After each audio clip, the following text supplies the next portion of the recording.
तो कभी ये सोचा है कि एक आम इंसान क्या वो आध्यात्मिक रूप से इतना ऊपर उठ सकता है कि वो देवत्व तक पहुंच जाए? आज हम एक ऐसे ही रास्ते को समझने वाले हैं। एक ऐसा सफर जो इंसान को पहले फरिश्ता और फिर देवता बनने की राह दिखाता है। तो चलिए शुरू करते हैं इस कमाल की ट्रांसफॉर्मेशन जर्नी को। तो सवाल बहुत सीधा है, पर इसका जवाब उतना ही गहरा है। दिव्यता आखिर उसे पाया कैसे जाता है? ये सिर्फ कोई फिलोसॉफिकल सवाल नहीं है। ये तो एक तरह का रोड मैप है, एक नक्शा जो हमें सेल्फ इंप्रूवमेंट के एक बिल्कुल क्लियर रास्ते पर लेकर जाता है।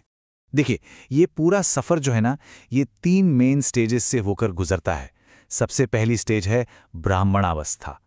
यहाँ हम एक स्टूडेंट की तरह हैं जो सीख रहा है। फिर आता है दूसरा पड़ाव, फरिश्ता यानी एंजल वाली स्टेट। और आखिर में जो मंजिल है वो है देवता बनना, यानी डिविनिटी को पूरी तरह पा लेना। तो इस पूरी जर्नी में सबसे क्रूशियल क्या है? वो है बीच वाला स्टेप, फरिश्ता बनना। क्योंकि देखिए, जो सोर्स मटेरियल है वो साफ साफ बताता है कि देवता बनने का जो रास्ता है वो फरिश्ता अवस्था से होकर ही जाता है। मतलब इसके बिना मंजिल तक पहुंचना नेक्स्ट टू इम्पॉसिबल है। इसीलिए ये स्टेज इतनी ज्यादा इंपॉर्टेंट है। तो ये फरिश्ता, ये देवदूत आखिर है क्या? चलिए अब जरा इस कोर कॉन्सेप्ट को समझते हैं। तो कौन है फरिश्ता? देखिए, फरिश्ता वो है जो अपने कर्मों का मालिक है, उनका गुलाम नहीं। वो जो पुरानी दुनिया की आदतों और सारे बोझ से एकदम आज़ाद यानी हल्का हो चुका है। और हाँ, जिसका शरीर प्रकाश का और बॉडी ऑफ लाइट माना जाता है। पर असल में ये कोई फिजिकल बॉडी नहीं है। ये तो कॉन्शियसनेस की यानी हमारी चेतना की एक बहुत ऊंची अवस्था है। फरिश्ते की क्वालिटीज भी कमाल की हैं। वो सिर्फ कुछ लोगों का फेवरेट नहीं होता, वो सबका प्यारा होता है। कभी सोचा है, कुछ बुजुर्ग लोग ऐसे होते हैं जिन्हें हर कोई कहता है ये तो मेरे अपने हैं। ऐसा क्यों?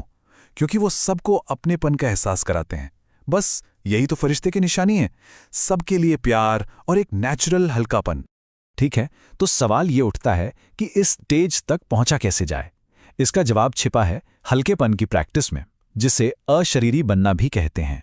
अशरीरी, इसका मतलब क्या है? इसका मतलब है खुद को ये शरीर नहीं बल्कि आत्मा समझना।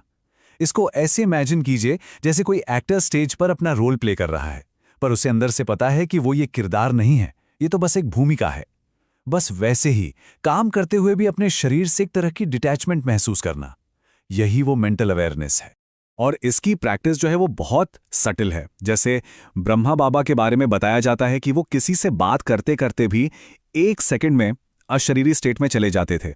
ये बेसिकली अपनी कॉन्शियसनेस को तुरंत शरीर से हटाकर आत्मा की तरफ ले जाने की एबिलिटी है।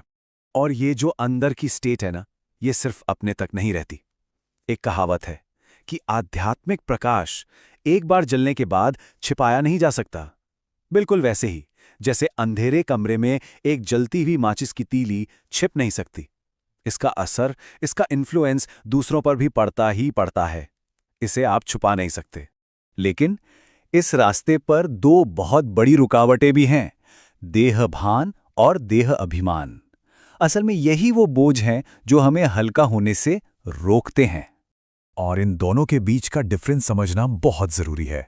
देखिए, देहभान जो है वो शरीर से एक नेचुरल अटैचमेंट है जो कई जन्मों की आदत है।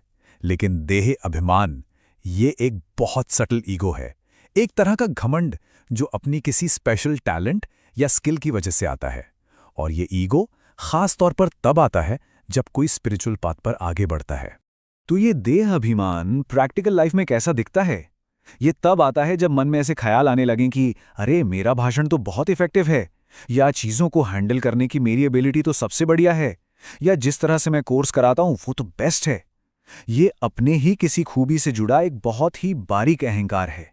और इसे पहचानने का एक बहुत ही पावरफुल साइन भी है।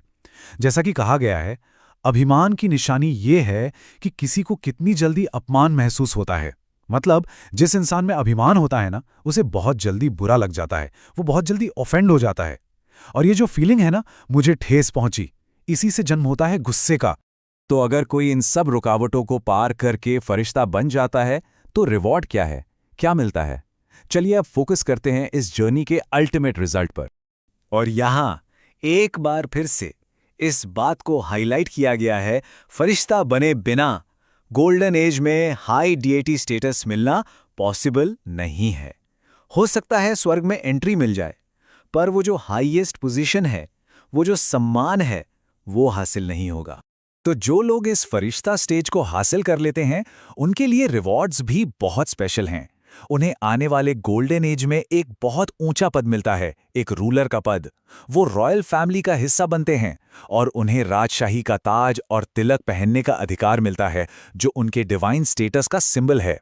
तो आखिर में ये पूरी बात हमें एक बहुत गहरे सवाल पर लाकर छोड़ देती है।